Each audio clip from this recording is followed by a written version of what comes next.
may gawin.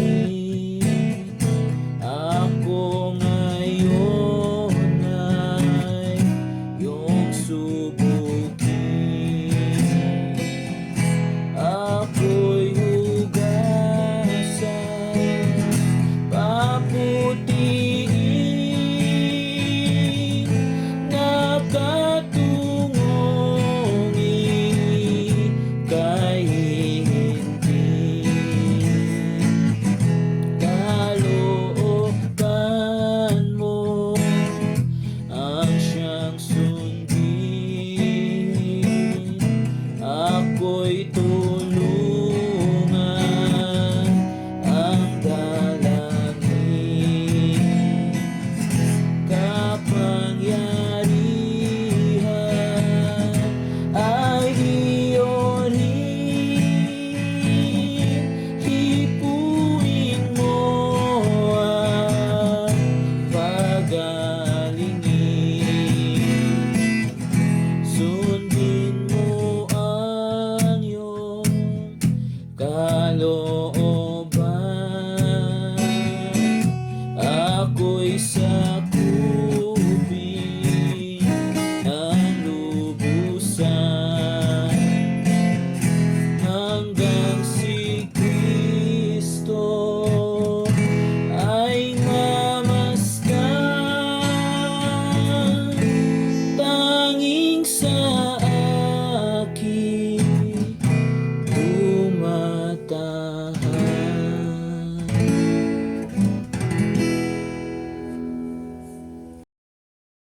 Salamat sa Panginoon sa ating inawit at isunod natin itong nasa itaas niya, yung gumawa, gumawa.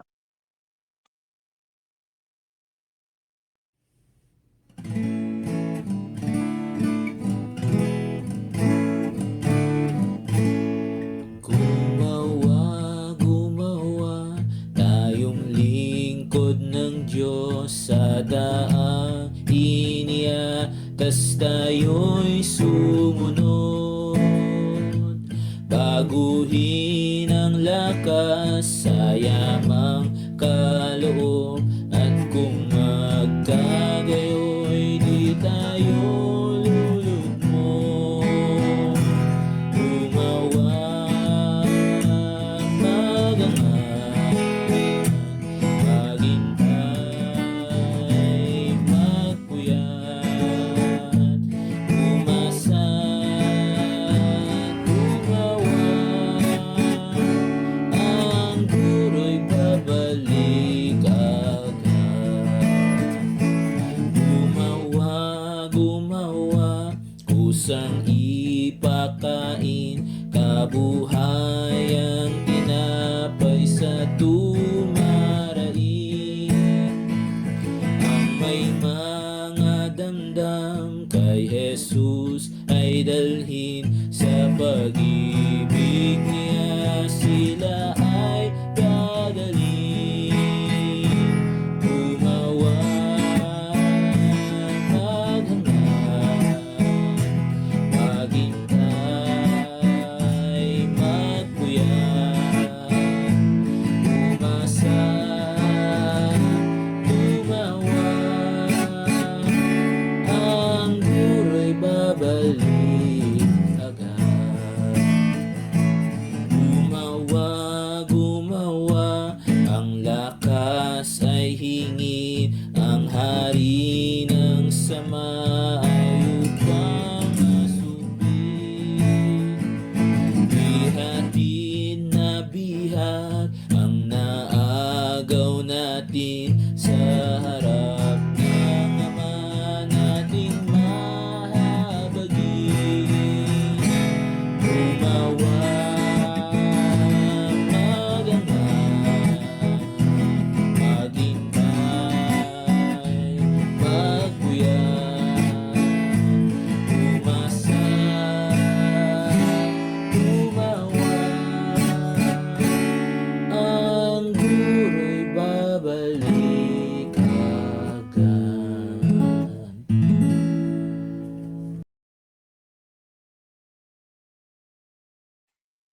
Salamat po sa Panginoon sa ating inawit. At ngayon tayo ay magpapasimula sa isang, panalangin. Okey, sige tayo ay manalangin. Ama naming Diyos na banal, dakila at makapangyarihan po sa lahat, patuloy ka po naming pinupuri at pinasasalamatan po sa mabiyayang gabi na inyo pong ipinagkaloob po sa bawat isa po sa amin upang muli kami po'y magkasama-sama sa pamamagitan po ng online upang muli po naming pakinggan at pag-aralan po ang inyo pong mga salita. Maraming salamat po Ama sa malaya po na pagkakataon po na ito at dalangin po namin ang, mga kapatid po na hindi po, naka-join sa oras po na ito. Ang dalangin po namin na kayo po ang manguna po sa kanila, ano man po ang kanila pong ginagawa at ay sa mga susunod po na pag-aaral po ay makasama po namin sila sa, napakahalaga po na, pag-aaral po na yung pong amin pong mga napag-aaralan dito po sa, amin pong online Bible study nawa, makasama din po namin sila at maging ang mga kapatid din po Ama na hahabol po sa amin pong pag-aaral, patuloy na sa inyo po namin sila idinadalangin. Gayon din po Ama, ang inyo pong anak na gagamitin na magtuturo po at maghahayag po ng inyong pong mga salita. Dalangin po namin na nawa ay, pangunahan niyo po siya, bigyan po ng katalinuhan, upang tunay nga po na maituro po ang inyong pong mga salita ng naayon po sa inyo pong kalooban. Maraming maraming salamat po Ama, pangunahan po ninyo ang bawat isa po sa amin, lalo tigit ang aming pong mga internet connection, upang wala pong maging hadlang sa, amin pong pakikinig ng inyong pong mga salita. Maraming maraming salamat po Ama. Binabalik po namin ang mataas na papuri at pasasalamat sa makapangyarihang pangalan po ng aming Panginoong Hesus. Amen. Ah, Bagamat wala pa po yung, ilan sa mga, kapatid, ah, bale magkakaroon po tayo muna ng kaunting recap o review dun sa, napag-aralan natin nung, nakaraang Bible study natin. At yung napag-aralan natin nung nakaraan, yung event after rapture, yung nakita natin meron two great event sa pagkatapos ng rapture. Ito yung judgment seat of Christ at yung marriage supper of the Lamb. At yung napag-aralan natin, yung una, yung judgment seat of Christ, nakita natin na all believer must appear. Para siya sa mga believer, lahat ng tayo na mga sumampalataya sa ating Panginoong Yesus, yung mga na-rapture. Dito ay wala tayong maililihim. At yung mga points natin noon, yung number one, ah, makikita doon yung ating paglilingkod sa pamamagitan ng ating mga spiritual gifts. Kung yun ba ay ginamit natin. Number two, yung motive naman natin sa ating paglilingkod. Paglilingkod at gayon din sa pamumuhay natin sa Panginoon. At dito ay makikita yung mga laman ng ating puso habang tayo ay naglilingkod at habang tayo ay namumuhay yung ating mga motibo. At pangatlo, yung ating faithfulness sa ating paglilingkod, yung faithfulness dun sa relasyon natin sa Panginoon, dun sa ating everyday living. At makikita din pala natin dun sa nakita din pala natin nung sa pag-aaral natin dun sa judgment seat of Christ, ito ay yung pinag-uusapan dito yung ah, ating mga rewards dun sa mga ministry, no? Hindi ito gagawin doon sa yung event na 'to, hindi siya gagawin sa langit upang ipahiya ng Panginoon yung bawat isa tungkol sa mga gawa natin, kundi upang i-justify niya yung sa pagbibigay niya ng rewards sa bawat isa sa atin. At nakita din natin dun sa conclusion ng ating pag-aaral, bakit kailangan natin yung mga rewards.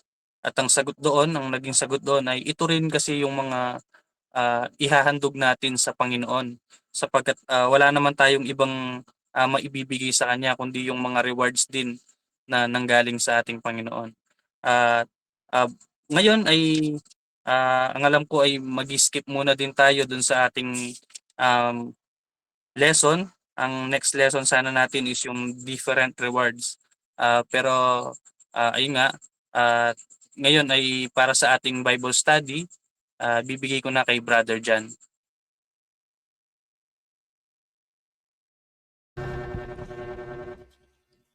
Hey, good evening sa ating lahat. Although wala pa yung iba nating mga kasama, at katulad dun sa na-review ni Brother Renmark, and dun sa ating next lesson, ay kukunin dapat natin yung ating lesson na mga crowns. At siguro pagka nandyan si Brother Wilson, ay itutuloy natin yung sa crowns. Doon nung mga nakaraan, kung naalala natin, matagal na din, ay nagkaroon na rin tayo ng mga pag-aaral sa ating church about sa mga crowns, yung crowns of righteousness, crown of life, incorruptible crown, crown of glory, crown of rejoicing. Kaya siguro sa mga susunod ay mapag-aaralan natin yung mga bagay na ito. Pero sa ating Bible study ngayon, siguro magiging interaction siya. Isasabay na natin yung ating mga observation, reflection, dahil bukas alam ko ay may skip ulit yung groupings natin at meron tayong continuation sa preparation sa mga fellowship natin, yung sa children's, at alam ko meron ding mga practice. Siguro bago tayo mag-start ay minsan pa tayong manalangin, tayo ay humingi ng patnubay sa Diyos sa ating pagbubulay ngayong gabi. Let us pray. Ama namin Diyos na dakila, banal at makapangyarihan sa lahat, muli po Ama na nagpapasalamat po kami sa mabiyayang gabi na pinagkaloob po ninyo sa bawat isa po sa amin, at patuloy po sa amin din pong magiging mga pag-ubulay, patuloy po na reflection. Pangunahan niyo po kami, ang banal na Espiritu, ang patuloy po na manguna po sa amin, maging sa mga youth, sa bawat isa po sa amin, sa mga kapatid pa po na hindi po nakapag-join. Patuloy dalangin din po namin ang inyo pong pag-iingat at pangunguna po sa amin pong mga kapatid. At sa mga susunod pong pagkakataon ay matuloy po namin na kasama ang mga young adult na nag-aaral po sa inyo pong mga salita. Patnubayan niyo po kami at sa inyo po namin na patuloy na pinagkakatiwala ang oras po na ito. At ito po'y amin pong hinihiling sa matamis na pangalan na po na pong bugtong na anak, si Kristo Jesus. Amen. And katulad ng aking nabanggit ay tayo ay magkakaroon ng interaction. So, hinihingi ko yung cooperation ng bawat isa sa atin. Marahil papaikot or magtatawag ako, depende sa ating mga magiging question and reflection mamaya. Bali, ang nais kong i-share sa atin, although continuation pa rin patuloy ng ating pag-aaral sa future event, nakita natin yung mga event na mangyayari, yung rapture, after nung rapture, yung mangyayari sa langit, at sa mga susunod, yung mangyayari din dito sa lupa, yung tribulation, no? At nakita rin natin yung rapture ay any moment. Kaya patuloy doon natin nakikita yung paghahanda. At sabi nga dito sa Matthew chapter 24 verse 42, siguro i-share ko rin yung sa ating screen. At kung meron tayong mga Bible sa bahay at notes, mas maganda rin ay nanonotes natin yung ating mga pag-aaral.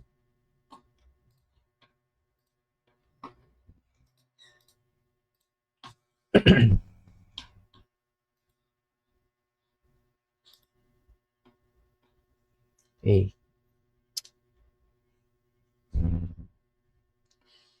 Sabi dito sa ating nasa screen, babasahin ko.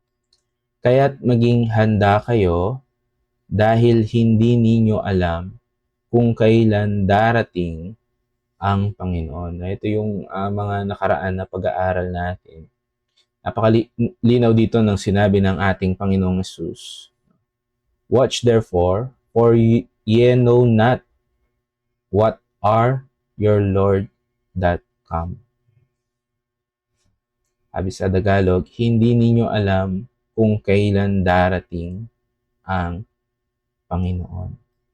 Sinabi rin ng ating Panginoong Jesus mismo, ang ating Panginoong Jesus, sabi niya dun sa Matthew chapter 24 din, akit lang tayo ng konti dun sa verse 36. Ang sabi dito ng ating Panginoong Yesus, ngunit tungkol sa araw at oras na iyon ay walang nakakaalam, kahit ang mga anghel sa langit o maging ang anak man, ang Ama lamang ang nakakaalam nito. Kaya tingnan natin yung sabihin natin na kung sino lamang yung nakakaalam panahon na ito, no, yung rapture. Sabi dito, maging ang ating Panginoong Yesus ay hindi niya alam. At itong talata na ito, kung titingnan natin, ay nagiging start ng debate. Sinasabi nila na kung ang ating Panginoong Yesus ay Diyos, bakit hindi niya alam yung kanyang pagdating? Dahil tayo naniniwala na ang ating Panginoong Yesus ay Diyos. Tayo naniniwala dun sa one God in three person. God the Father, God the Son, and God the Holy Spirit. Kaya lang dito sa talata na ito, para bang sinasabi nila na binababa nila ang Diyos, ang ating Panginoong Yesus. Alam natin dahil ang Diyos all-knowing, but ang anak ay hindi niya alam ang kanyang mismong pagdating. Siguro gusto ko din na para sa atin lang, kaya sabi ko nga, interaction. Bakit sinabi ng ating Panginoong Yesus na kahit siya mismo hindi niya alam, ang mga anghel hindi niya alam, hindi nila alam, kundi sabi dito, ang Ama lamang ang nakakaalam. Nakita natin, hindi siya immediate, sabi nga dun sa ating napag-aralan nun. Any moment siya. At only, sabi dito sa ating binasa, ang Ama lamang ang nakakaalam nito. Kaya doon sa binasa natin nung una, doon sa verse 42, balikan natin, kaya't maging handa kayo. At para lahat tayo ay nagkakaroon ng, sabihin natin, nag-iisip dito sa ating lesson. No? Doon sa una nating tanong, ba't kaya sinabi ng ating Panginoong Yesus doon sa verse 36? Bakit sabi niya dito, ang Ama lamang ang nakakaalam? Kaya para meron tayong interaction, siguro unahin na ni Brother Renmark.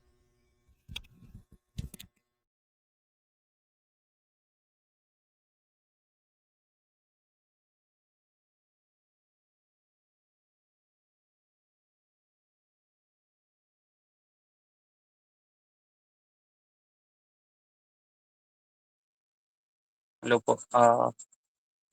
Ako po sa totoo lang po ay parang ngayon ko lang din yata na ano na yun nga yung ang Ama lamang ang nakakaalam nito. Ah, Parang hindi ko siya napapansin yung verse na ito. Ah, Siguro dito ay masasabi lang na ang masasabi ko po yung yun nga yung gusto ng Panginoon na ah, maghanda maghanda tayo. Ah, Dahil nga walang nakakaalam, kumbaga ah, siguro doon gusto ng Panginoon na mas maging handa tayo dun sa kanyang pagdating. Ayun lang siguro yung sa akin.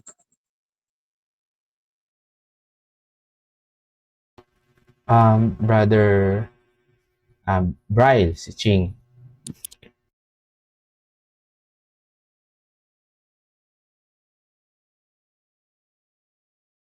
Ano po kasi ulit yung tanong? Dun sa verse na naka-plus sa ating screen, Brother Ching, bakit kaya dito parang sabi ng ating Panginoong Yesus ay ang Ama lang yung nakakaalam nung yung sa rapture?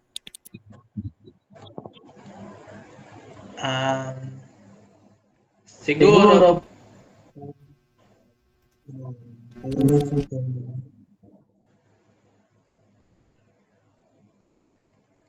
um, matagal nang tinana ng Panginoon yung rapture, siguro simula pa nang nagkasala yung tao. Yun siguro yung sa akin.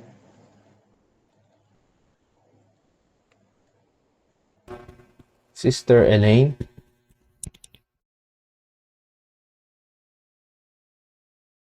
Good evening po. Ako po siguro wala po akong idea pa po.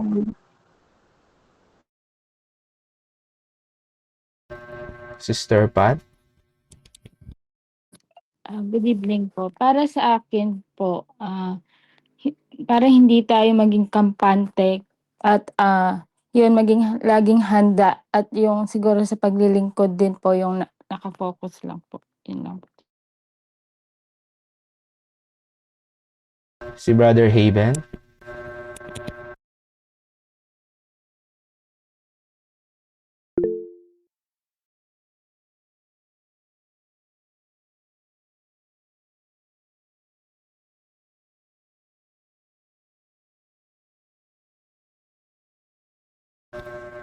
Okay, salamat sa mga question natin. Sa mga naging kasagutan natin. Although hindi natin na-direct dun sa question, no? Anyway, dito kung titingnan natin, sabi ko nga, hindi ibig sabihin nito na hindi alam ng ating Panginoong Hesus yung kanyang pagdating. Sabi ko nga, yung iba kasi ay nagiging start to ng debate. At sa atin, para makita lang natin ng madali yung sinabi ng ating Panginoong Hesus na only the Father knows. Ibig sabihin, pinagkatiwala niya sa Ama yung kanyang pagdating. Hindi dahil hindi niya alam.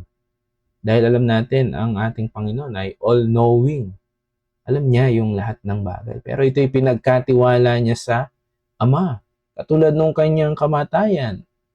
Alam ng ating Panginoong Hesus yung kanyang magiging paghihirap. Pero ang sabi niya, not my will but yours be done. Kasi hindi ibig sabihin na hindi alam ng ating Panginoong Hesus or ang Ama lang ang nakakaalam, ay less na siya being God. No, hindi. Actually, kung titingnan natin sa John chapter 5 verse 22, dito naman, John chapter 5 verse 22, ang sabi naman dito, hindi humahatol kanino man ang Ama. Sa halip ay ibinigay niya sa anak ang buong kapangyarihang humatol. Kung sinasabi kasi nila na ang ating Panginoong Hesus ay tao, ang hahatol sa atin, di ba, ang Diyos? Pero ang ating Ama, ang Diyos Ama, siya naman ay pinaubaya niya sa ating Panginoong Hesus yung paghahatol. Bakit? Sabi sa 23, upang maparangalan ng lahat ang anak tulad ng kanilang pagpaparangal sa Ama. Ang hindi nagpaparangal sa anak ay hindi nagpaparangal sa Ama na nagsugo sa anak. Kaya huwag tayong malito. Sabi nga dito, pakatandaan ninyo ang nakikinig sa aking salita at sumasampalataya na nagsugo sa akin ay may buhay na walang hanggan. Sa verse 24, hanggang hindi na siya hahatulan kundi nakatawid na siya sa buhay mula sa kamatayan. Kaya kung titingnan natin dito sa una natin na pagbubulay, part pa rin nung ating paghahanda. Hindi porket sinabi ng ating Panginoong Hesus na ang Diyos, ang Ama lang ang nakakaalam, di ibig sabihin nun ay less na ang ating Panginoon. Napakaganda nga na ito'y pinaubaya niya sa Ama dahil ang nagplano ng ating kaligtasan ay ang Ama.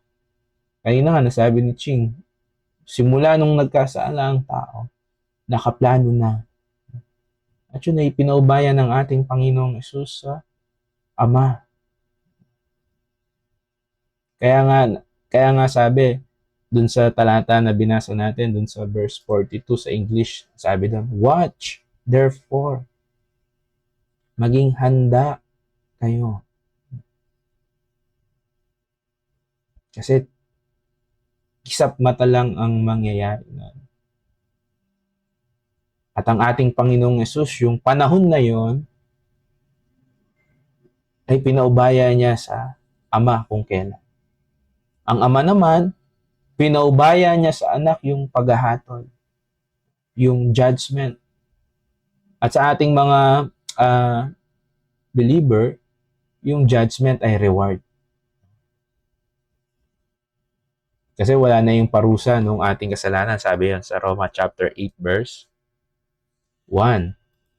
Ang sabi doon sa Roma chapter 8 verse 1, kaya nga wala nang kahatulang parusa sa mga taong nakipag-isa kay Kristo. Sa English, there is therefore now no condemnation to them, kanino? Which are in Christ Jesus. Napaka-importante lagi nung in Christ. Hindi sa ating mabuting gawa, hindi sa ating relihiyon, tayo ay mapapawalang sala. Hindi. Lagi siya in Christ. Kaya sa atin, yung judgment, yun nga yung pinag-aralan natin nung nakaraan, ay yung rewards. At sa mga susunod ay patuloy na mapag-aaralan natin yung mga bagay nito. Kaya dun sa una, yung expect natin, no? Sa una natin na nakita, sabi ng Panginoon, watch. Meron tayong expectation. Yung, ibig sabihin, mamuhay tayo na meron tayong ina-expect. Although alam natin na darating ang Panginoon, pero iba yung namumuhay ka na ina-expect mo yon. Di ba? For example, sa sahod, no, yung mga nagtatrabaho, alam mo na yung date Alam mo na yung date nung sahod mo Pero ina-expect mo pa rin yon. And namumuhay ka na ina-expect mo yon. May gagastusin ka ngayong araw na ito, ina-expect mo na kasi meron kang sasahurin nung mga darating na, kunyari, kinsenas, katapusan. Yun yung namumuhay ka ng may ina-expect ka. Although sa atin, hindi natin alam yung panahon. Pero may ina-expect kang darating. Kaya namumuhay ka dun sa ina-expect mo. Ay yun yung mga nakaraan na pag-aaral natin. Mamaya makikita rin natin kung yung mga ilan nating points. Paano ka mamumuhay ng merong ina-expect mo yung bagay na darating. Kaya pangalawa siguro, apakaganda, isa dito, ang mga sabihin na natin na basic pero nakakalungkot, very neglecting yung mga bagay na ito. Faithful in prayer. Sabi sa Matthew chapter 26 verse 41,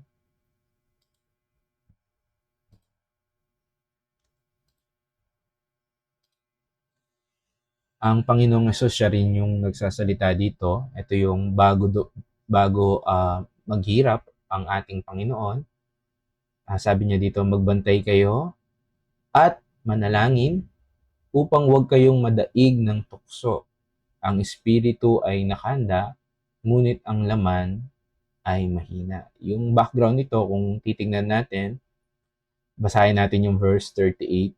Kaya't sinabi niya sa kanila, ako'y halos mamatay sa tindi ng kalungkutan. Maghintay kayo rito at samahan ninyo ako sa pagpupuyat. Lumayo siya ng kaunti, nagpatira pa siya at nanalangin ang ama ko. Kung maaari po, ilayo ninyo sa akin ang kopang ito ng paghihirap. Ngunit hindi po ang kalooban ko, kundi ang kalooban ninyo ang mangyayari. Kaya titignan natin dito, alam ng Panginoong Hesus yung paghihirap niya. Kaya contrary dun sa kanina, una, na hindi alam ng Panginoon yung future. Alam po ng Panginoon. Kaya lang ito ay pinagkatiwala niya sa Ama kung kailan mangyayari yung bagay na yun. Sabi dito sa verse 40, nagbalik siya at dinatnan niyang natutulog ang tatlong alagad. Sinabi niya kay Pedro, talaga bang hindi kayo makapagpuyat? Nakasama ko kahit isang oras man lamang? Doon sa binasa natin kanina, magbantay kayo. Nandun na naman ulit yung watch. Pero merong karuktong. And pray. Upang huwag kayong madaig ng tukso, ang espiritu'y nakahanda, ngunit ang laman ay mahina. Ngayon, next na ating uh, interaction. Paano natin malilink yung prayer sa paghihintay sa rapture? Paano natin masasabi na need yung prayer pagdating dito sa ating pinag-aaralan na muling pagbabalik ng Panginoon? Unahin ulit natin si Brother Renmark at yung sunod-sunod kanina siguro.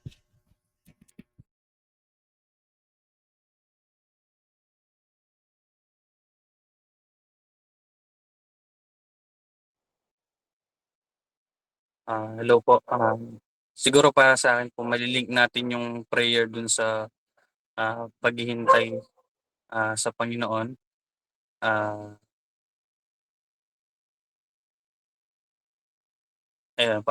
Paano ba? Hindi, yan. Para sa akin dun sa, siguro dun sa paghingi ng kapatawaran dun sa ating mga nagagawang kasalanan, at upang siyempre yun nga, yung maging malinis tayo sa harapan ng Panginoon. Pangalawa siguro yung upang yun nga, dahil kuminsan kapag o madalas sa pananalangin natin, humihingi din tayo ng guidance sa Kanya siguro habang naghihintay, yung wisdom na maaari nating magamit sa ating paglilingkod sa ating Panginoon. Yun lang siguro yung sa akin. Brother Ching?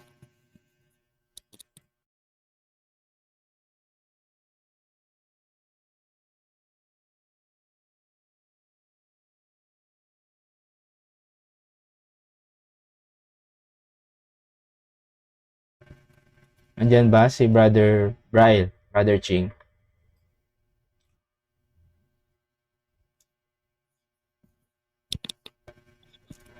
Ano yung question?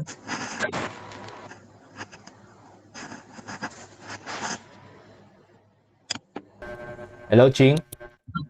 Hello? Okay, yung question, Ching, paano natin malilink yung second points? Yung watch and pray sa paghihintay natin sa Panginoon.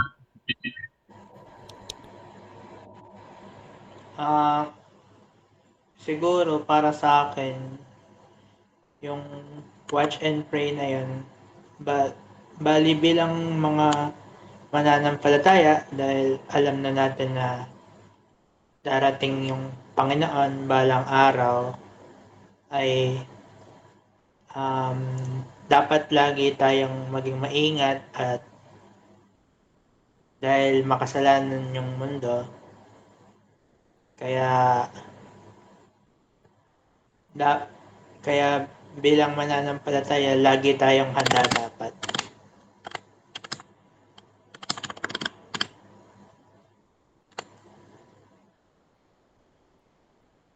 Yun lang siguro. Okay, thank you, Ching. Si Sister Elaine. Bali sa akin po, tatlo po yung isip ko po. Parang hindi po ako sure. Yung una po, through prayer po, parang maging bridge po yung prayer para po maligtas tayo. Tapos pangalawa po, prayer po na paghahanda po, pero na nasabi ni Chin po, na ngayon po na Kristiyano na tayo. Prayer po na mag-stay po sa Word of God po. And pangatlo po, maganda po na madatnan po tayo ng Panginoon na nanalangin po. Thank you, Sister Elaine. Si Sister Pat. Para sa akin po, manalangin tayo upang maging karapat-dapat po.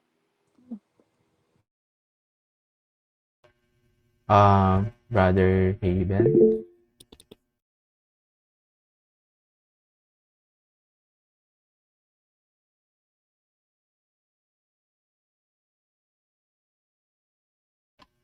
Kaya salamat sa mga nagiging kasagutan natin at sa ating nagiging interaction sa ating mga points. Isa rin ng nais natin kaya nagkakaroon tayo ng interaction ay lalo nating ma-focus yung ating mga pag-aaral at kaya maganda subaybayan natin yung ating mga nagiging mga interaction. Actually, yung tanong dun sa ah, katanungan natin ay nandito lang din dun sa talata. No, kasi ang sabi dito, sabi niya, huwag kayong madaig ng tukso. Doon natin malilink, no, yung prayer sa paghihintay natin sa Panginoon. Why? Kasi maraming temptation. Sabi nga ni Ching, yung sanlibutan ay makasalanan. No? At as a believer, tayo ay ligtas na sa parusa ng kasalanan, pero sa presensya ng kasalanan ay hindi pa. Kaya nga pagdating ng rapture, pati sa presence ng sin ay aalisin tayo ng ating Panginoon.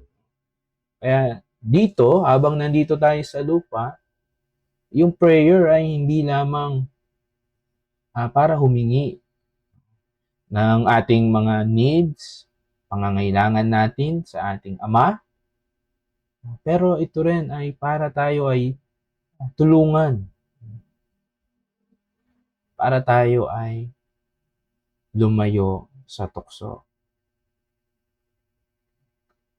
Kasi pag nahulog ka na sa tukso, yung prayer ay yun naman yung paghingi natin ng tawad. Nagagamit din yung panalangin sa paghingi ng tawad. Pero napakaganda ng sinabi ng Panginoon na bago tayo ma-fall dun sa temptation at humingi ng tawad, yung prayer ay pwede natin gamitin para hindi tayo, sabi nga, huwag kayong madaig ng tukso. That you enter not into temptation. Yung napaka-importante nung prayer. Habang tayo ay nandito, isa yun sa parang sabihin na natin na paraan na paghahanda. Kasi nga, bagamat sabi nga natin kanina, nung una, tayo ay wala na sa hatol, sa parusa ng ating kasalanan dahil tayo na ay na kay Kristo, in Christ. Kaya wala na tayo dun sa parusa ng kasalanan. Kaya lang, dahil nandito pa tayo sa sanlibutan, nandun pa tayo sa presensya ng kasalanan. Nandito pa sa paligid natin yung si Satanas, yung sanlibutan, at yung sarili natin. Present ba yun? At ano yung defense natin? Prayer. Sabi ko nga, basic, pero minsan, or madalas, neglecting. At madalas, yung prayer nagagamit pagka humingi tayo ng pangangailangan sa ating Ama. Pagka tayo ay humingi ng tawad sa ating mga kasalanan. Hindi mali yun. Actually, yun talaga ang prayer. Pero dito napakaganda nung sinabi ng Panginoon, magbantay kayo at manalangin at yung reason upang huwag kayong madaig ng tukso. Kaya katulad nga nung background, dito ang ating Panginoong Yesus, dahil nakita niya yung paghihirap niya, no, nalulumbay siya, nalulungkot siya. Emotionally, nandun na yung sufferings. Kaya anong ginawa niya? Nanalangin siya. Kaya no, pagdating niya ulit sa kanyang mga alagad ay natutulog sila. Kaya nga sabi, ang espiritu ay nakahanda, ngunit ang laman ay mahina. Ano yung nagiging, sabihin natin, nagiging hindrance? Sarili. Bakit nagiging neglecting tayo sa prayer? Sarili. Hindi mo pwedeng ituro yung iba. Ang laman natin. Kaya pwede nating i-check. Pwede nating tignan. Kamusta yung prayer life natin? Tayo ba ay nananalangin tuwing kumakain lang? Tayo ba ay nananalangin tuwing meron lang naglilid ng prayer? Pagka meron lang ba tayong kahinaan? Maganda. Sabi nga, every morning, mag-pray ka na. Hilingin mo na sa Ama na tulungan ka niya sa mga tukso.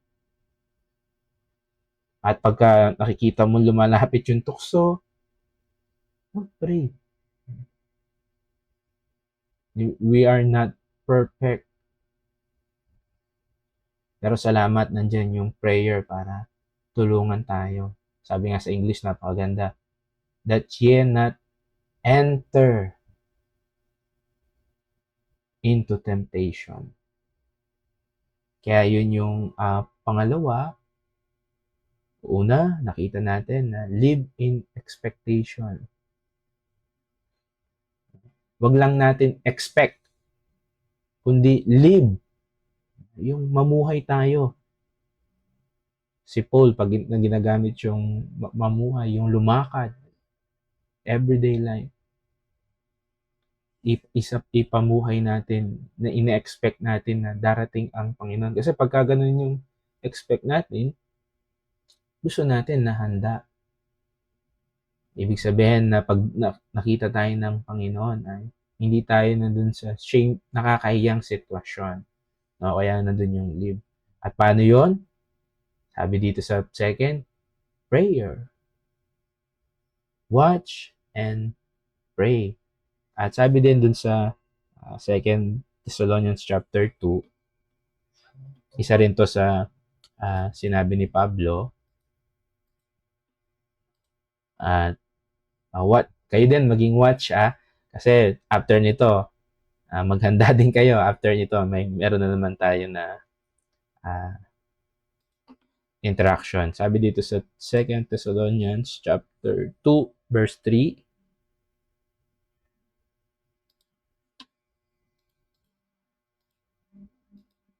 sabi dito dun sa mga umpisa, huwag kayong magpadaya kanino man sa anumang paraan.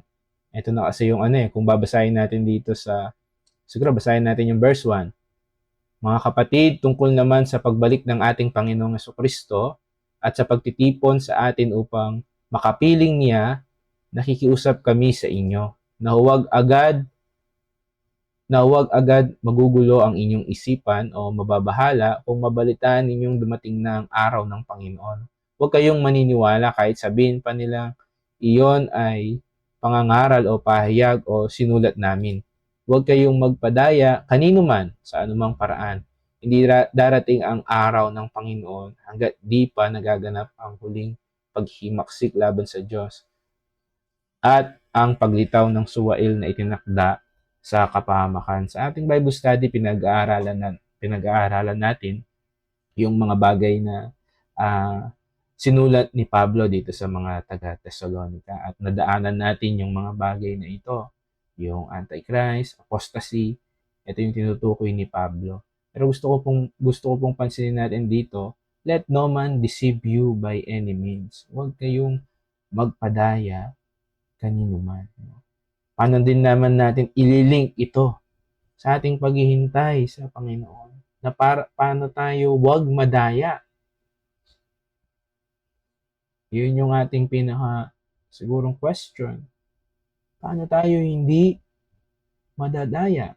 Unahin ulit natin siguro kay Brother Renmark para same na lang natin.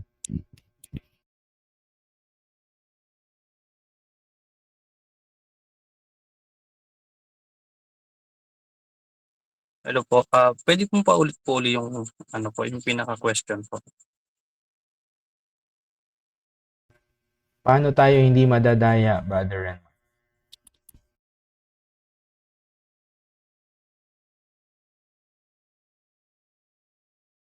Ayun, para sa akin po siguro una, yun nga yung sa mga naunang points natin, yung i-expect natin na ang Panginoon ay darating. Pangalawa dun din sa second point yung, prayer, ah, pagkatiwala din sa Panginoon yung, ah, yun nga yung upang hindi tayo madaya. Siguro yung isa pa yung, ah, siguro maging mapanuri, maging, matalino sa pamumuhay, ah, habang hinihintay yung, araw ng pagdating ng Panginoon. Yun lang siguro yung sa akin po.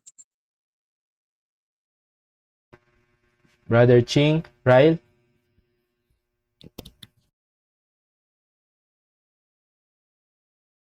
Siguro para hindi madaya, importante as believer na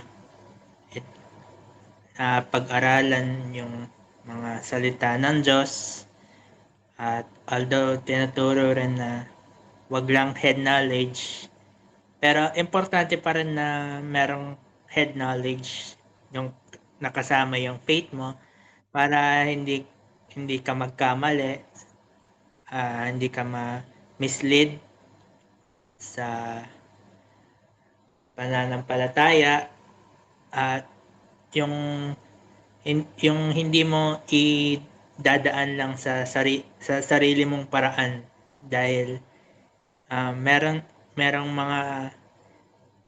mga utos yung Panginoon, yung salita niya, nandun yung mga kailangan mong malaman bilang isang believer. Yan siguro.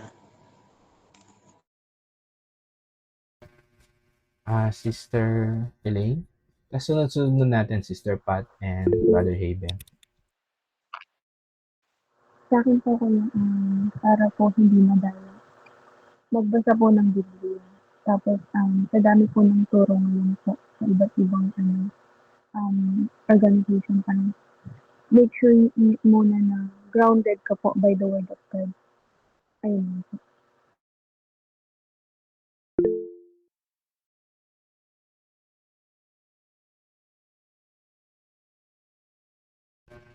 Sige, Pat, pwede mong open yung mic. Si Haven yata hindi lang makapag-open ng mic. Ay, opo. Para sa akin po, para hindi po tayo madaya, mag-aral po tayo ng mga scripture at manalangin po na hindi ma-deceive sa anumang bagay po. Yun po, salamat po. Okay, salamat. Actually, tama yon, no? Yung salita ng Diyos, yun yung number one and only one. Para hindi tayo ma-deceive, wala ito sa sarili natin, no? Nandun yun sa salita ng Diyos. Kaya si Eve, paano siya na-deceive? Di ba? Dun sa hindi niya masyadong pagkaalam sa instruction ng Diyos. Kasi dinagdagan niya, no? Pagka hinawakan, mamamatay sila. Pero ang sabi lang ng Diyos, pag kinain. Ganon din sa Word of God. Nung sinabi ni Paul na huwag kayong padaya kanino man sa anumang paraan, kasi sabi doon, nandito na ang Panginoon. Ganyan, ganyan. Kung yun lang yung titignan nila nung panahon na yun, kahit siguro tayo at kahit ngayon yung maraming tao, maraming maniniwala. Pero bakit hindi tayo madadaya ngayon? Kasi napag-aaralan natin, merong mga signs, merong mga warning. Kaya nga sabi doon sa 2 Timothy chapter 3 verse 16, napaka-importante ng Word of God. Bakit? Sabi dito, ang lahat ng kasulatan ay kinasihan ng Diyos. Sabi sa English, all scripture is given by inspiration of God. Sa ibang salin ng English, ginamit yung breath of God, breath by God, hiningahan ng Diyos, at kapakipakinabang sa pagtuturo ng katotohanan, sa pagsaway sa kamalian, sa pagtutuwid sa likong gawain, at sa pagsasanay para sa matuwid na pamumuhay. Ang dito sa Verse 17, upang ang lingkod ng Diyos ay maging ganap. Ibig sabihin, matured. Yung perfect dito, matured. Grounded sa word of God. Merong wisdom, and sabi nga ni Ching, merong knowledge dun sa word of God.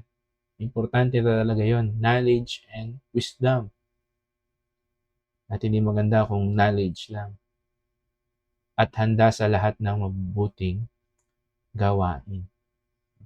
At sa second, o pangatlo natin, na paghahanda, while waiting, nakita natin, nandito patuloy pa rin yung deceiver. Meron mandaraya. At nakikita natin yan sa panahon natin. Kung magiging observant kayo sa situation ng panahon natin, titingnan natin, marami tayong nakikitang preacher. Kaya lang wala sa mga churches. Nasaan sila? Nasa mga platform, nasa Facebook, nasa TikTok, nasa iba't iba. At kung titingnan natin yung mga preaching nila ay deceiving. Wala yung gospel, wala yung mabuting balita ng kaligtasan. At pagka wala yung ganon, present si Satan. Bakit? Kasi siya yung Diyos ng sanlibutan na ito. Doon sa 2 Corinthians chapter 4 verse 4, siya yung bumubulag. Kaya pagka wala yung gospel, present si Satan. Kaya sabi dito, hindi sila sumasampalataya sapagkat ang kanilang isip ay binulag ng Diyos ng kasamaan sa daigdig na ito upang hindi sila makakita ng liwanag ng magandang balita. Yun yung inaharang ni Satan. No? Yung hindi ma-preach yung magandang balita tungkol sa kalwalatian ni Kristo na siyang larawan ng Diyos. At kung titingnan natin sa atin, maraming ganyan. Yung mga preacher ngayon, wala na sila sa church. Nasa mga platform sila, nasa TikTok sila.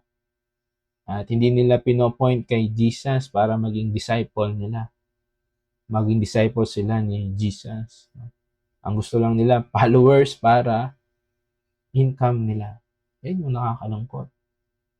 Nagagamit yung word of God. Hindi to preach the gospel. Kung minsan to attract, to start debate, etc. etc.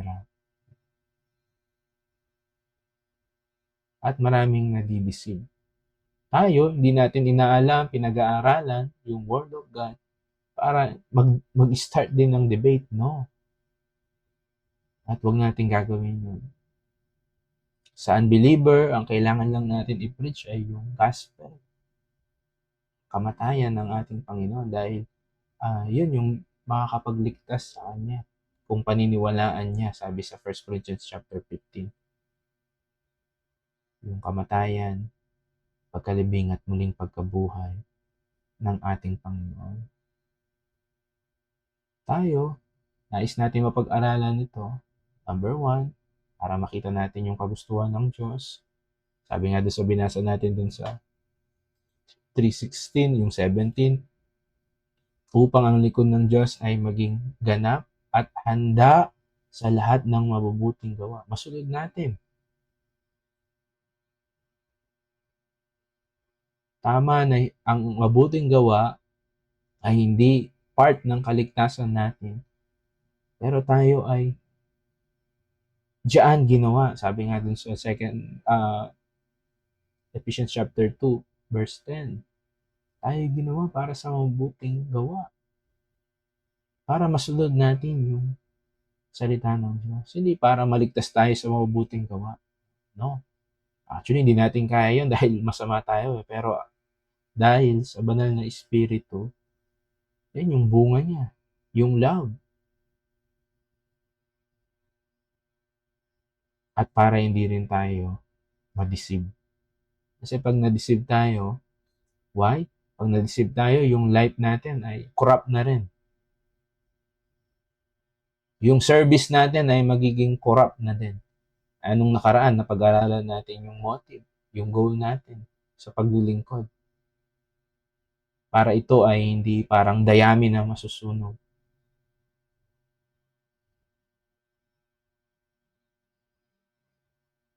At kauli-ulian siguro, dito sa First Thessalonians, although meron pang isa yung sa Luke chapter, siguro basahin ko itong Luke chapter 12 verse 43, dun sa talinhaga ng ating Panginoong Yesus.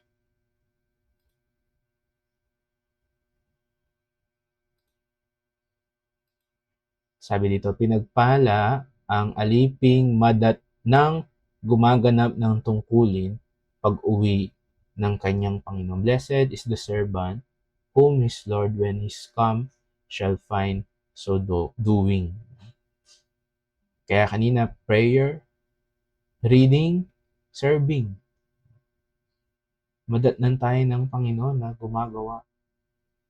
Kaya dapat as a Christian, hindi tayo namumuhay ng idle. Tama ba yung basa doon? Idle? I-D-L-E. Dapat active.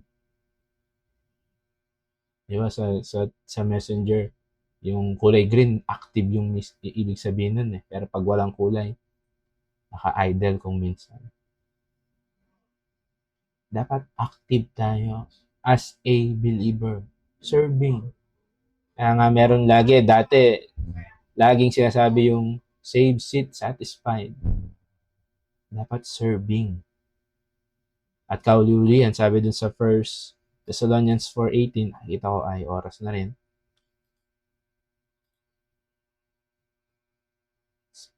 1 Thessalonians chapter 4, verse 18. Sabi dito, kaya nga palakasin ninyo ang loob ng bawat isa sa pamamagitan ng mga salitang ito.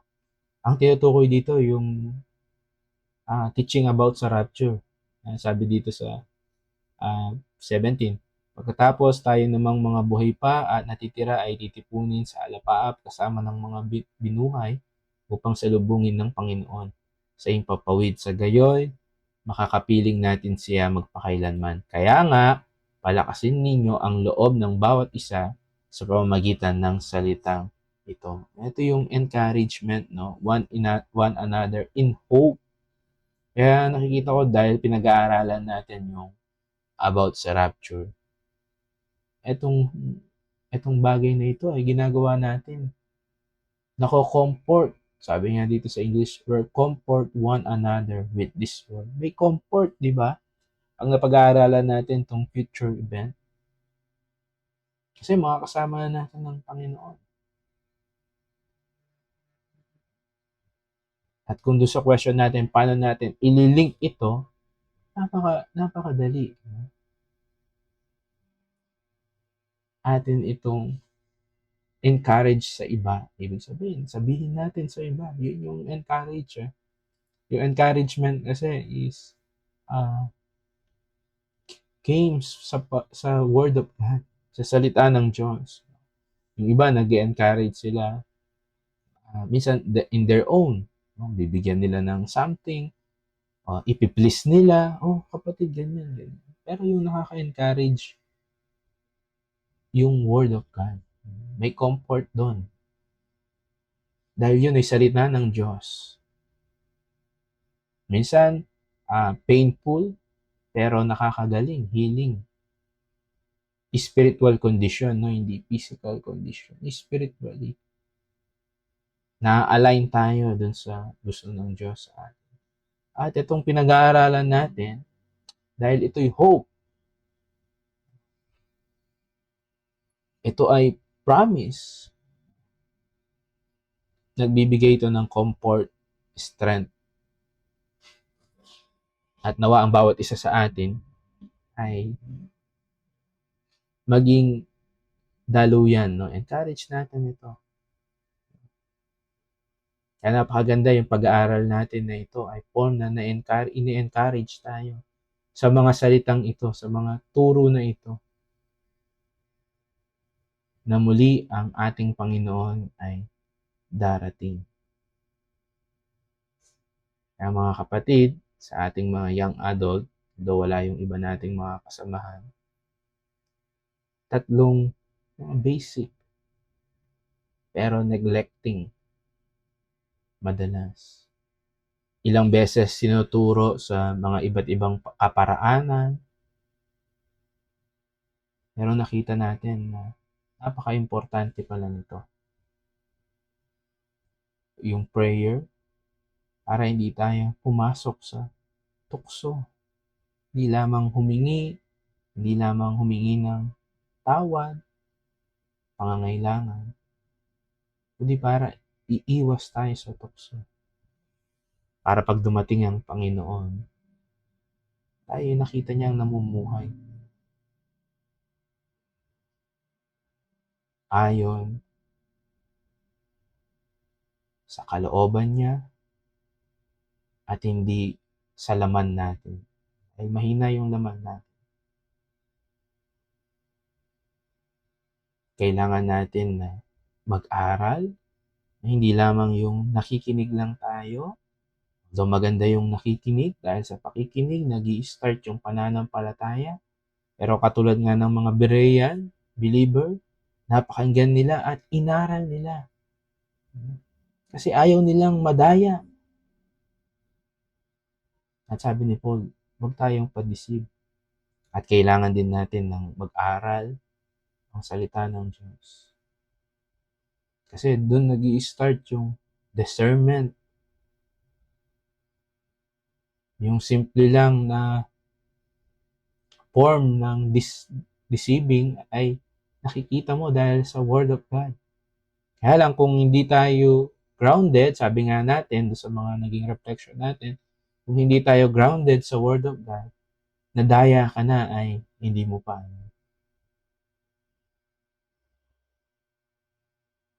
Napaka-importante nun. Yung serving, sabi ng Panginoon dun sa Luke, blessed, no? Is that servant whom his Lord when he come shall find so doing. Maabutan tayo ng ating Panginoon na tayo ay gumagawa. Hindi para maligtas. No? Ano ba yung mga pwede natin gawin? Sharing the gospel. Dahil yan yung kinomisyon sa atin. Yung mga spiritual gifts natin. Para saan? Strengthening the church. Yun yung purpose ng gift.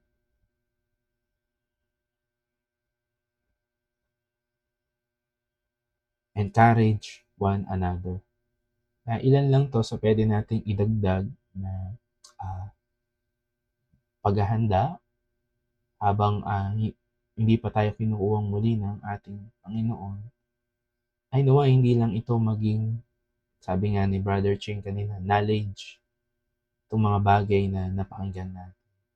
Sabi nga natin din kanina, ito ay basic. Basic na lang. Yung prayer, reading, and serving. At yan ay, sabi nga, willing yung spirit na gawin to. Kaya lang madalas ang nagiging hadlang yung laman. Minsan, meron tayong strength, meron tayong time. No? Pero yung energy natin, hindi natin na ma-manage kung saan natin dadalhin. Minsan, napupunta siya dun sa makasanlibutan. Minsan, sa spiritual. Ano yung gagawin natin? Pray. Para hindi tayo mapunta dun sa tukso. At nawa ang bawat isa sa atin, tunay na madatnan ng ating Panginoon. Sabi nga dito, yung as a good servant, gumagawa, doing. At kung titingnan natin sa pag-aaral nga natin, hindi tayo nagpe-predict pero nandun na yung mga ilang signs. Yung technology, sign yan. Why? Kasi sabi sa Bible, mapapakinggan sa iba't ibang lugar yung mga digmaan. Nung unang panahon ay imposible yon. Bakit? Kasi walang news. Bago dumating ang balita, baka tapos na, nangyari na. Pero sa panahon natin, kahit sino pwedeng mag-live. Hindi lamang yung mga network, GMA, ABS-CBN. Ngayon, kahit sino pwedeng mag-live. At yung gospel ay mapapangalat sa sanlibutan at darating ang wakas. Nagagamit din yung online sa mga pag-preach ng mga gospel. At isa yon sa mga makikita natin. Kaya nawa ang bawat isa sa atin ay yung priority natin ay ma-check natin. At hindi naman ibig sabihin yun na hindi na natin gagawin yung secular natin. Pero gawin natin yun sa glory ng Panginoon. Align sa kalooban ng Panginoon. Kaya hanggang dun lang at bago tayo siguro magkaroon ng question and answer, let us pray. Ama namin Diyos na dakila, banal at makapangyarihan sa lahat. Muli Ama, kami po nagpapasalamat sa mabiyayang gabi, sa mga bagay po na patuloy pong reminder po sa amin na kami po maging handa sa pagbalik ng aming pong Panginoong Yesus. At salamat po sa kaligtasan dahil tunay po na dahil po sa inyo pong pag-ibig sa amin, dahil po sa inyong biyaya sa amin, kami po ay umaasa na makakasama po sa event po na ito. At nawa, kami po ay maging handa po at patuloy na kami po ay makaharap sa amin pong Panginoong Yesus na wala pong pagsisisi sa mga buhay po namin. Tawarin niyo po kami sa lahat ng pagkukulang at tulungan niyo po kami na patuloy po na makapamuhay ayon po sa inyo pong kalooban. Amin pong dalangin ang mga young adult na hindi po namin kasama, kayo po ang patuloy din pong mag-ingat po, maging kila Brother Wilson, sa kanila din pong mga kasama po ngayon, ingatan niyo rin po sila at patuloy dalangin din po namin ang pangunguna niyo pa po sa natitirang oras po sa mga question and answer. At ito pong lahat ay amin pong patuloy po na inilalapit sa matamis na pangalan po ng iyong bugtong na anak na si Kristo Jesus. Amen. Okay, bago ko ibalik sa ating MC, baka meron tayong mga katanungan, ay welcome na yung ating mga question and answer. Nasa dako na tayo ng ating question and answer.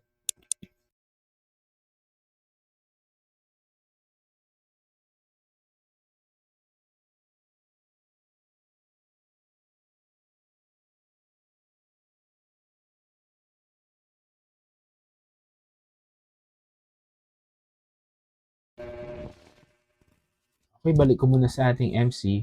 Pero kung meron tayong question and answer, pwede tayong mag-raise hands, mag-chat, mag-open mic para ating ma-discuss. At tingnan din natin, lagi natin tinitingnan through the Word of God yung mga magiging kasagutan natin.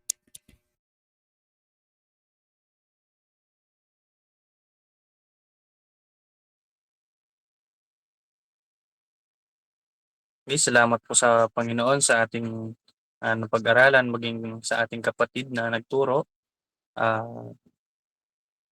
Ayun po, kung meron pong question yung bawat isa, open na po tayo sa ating question and answer. Maganda po kung makapagtanong kung mas maging malinaw. Marahil yung katanungan din natin ay baka katanungan din ng iba.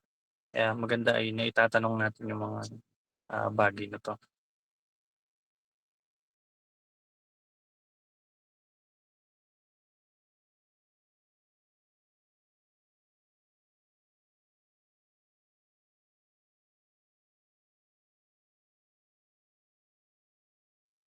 Sige po, last call po kung meron pong question.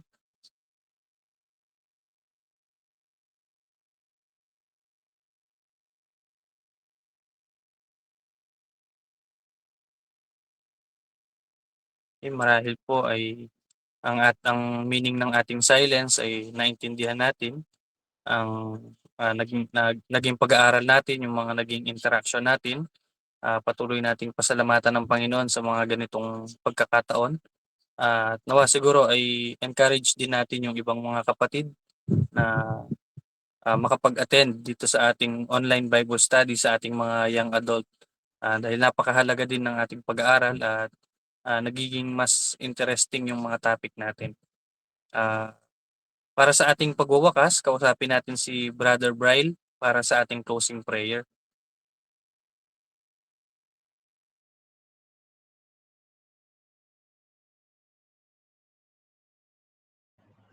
Sige, tayo'y manalangin. Ama naming Diyos na banal, dakila, pinakamakapangyarihan sa lahat.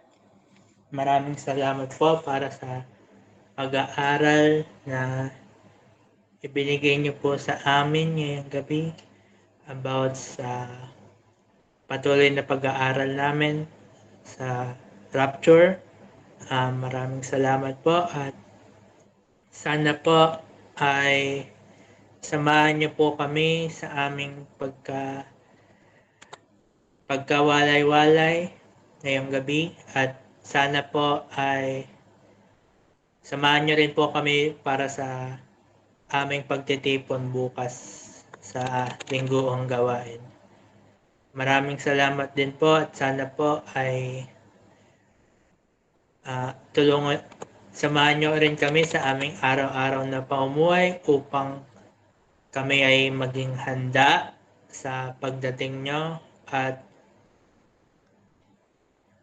sana ay maging marami pang ibang maligtas na mga kaluluwa bago ang inyong pagdating. Yun lamang po. Maraming salamat po sa pangalan ni Jesus. Amen. Thank you and see you tomorrow. Bukas meron tayong ang tawag diyan patuloy na paghahanda sa children's. Kaya maganda, Brother Ren, bukas ay mag-setup tayo ng mga cam para matingnan natin yung sa children's na bukas. Kung kaya nating mas maaga. Sila Sister Elaine, kung makapag-attend, Sister Elaine, no? Ching, no, Ching, kayang maaga. Although si Ching ay hindi sure. Pero kung kaya, no, Ching, para just in case na nandyan si Brother Ching, makapag-assist din si Brother Ching. See you tomorrow.